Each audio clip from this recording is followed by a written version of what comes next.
নিজ নিজ ক্ষেত্ৰত দক্ষশীলক ইণ্ডিয়া গঠন হৈছিল আৰু এই সময়ত যিসকল সংবাদসেৱী আছিল যিসকলে ৰাষ্ট্ৰীয় প্ৰেছ দিৱস উপলক্ষে সমগ্ৰ ভাৰতবৰ্ষতে আজি ৰাষ্ট্ৰীয় প্ৰেছ দিৱস পালন কৰা হৈছে। দুদিনীয়া কাৰ্যসূচীৰে মঙলদৈ প্ৰেছ ক্লাবও আজি 15 তাৰিখ আৰু 16 তাৰিখ দুদিনীয়াকৈ এই অনুষ্ঠানৰ আয়োজন কৰিছে আৰু এই অনুষ্ঠান উপলক্ষে আজি এটা বিশেষ বক্তৃতা বিষয় ৰখা হৈছিল।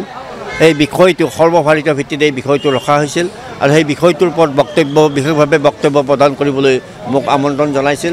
গুৰুত্বপূৰ্ণ বিষয় যিহেতু এইটো সৰ্বভাৰতীয় ভিত্তিত এইটো নিৰ্দিষ্ট কৰি দিয়া হৈছে যে safeguarding press credibility এমিডছ rising miss information, যে বিভ্ৰান্তিমূলক তথ্যৰ বিপৰীতে সংবাদসেৱীসকলৰ বিশ্বাসযোগ্যতা প্ৰতিষ্ঠা কৰাটো প্ৰত্যাহ্বানমূলক কাম আৰু সেই বিষয়বস্তুটো আজিৰ তাৰিখত ইয়াত উত্থাপন কৰা হৈছিল আৰু এই বিষয়টো আমি বিশদভাৱে আলোচনা কৰিলোঁ।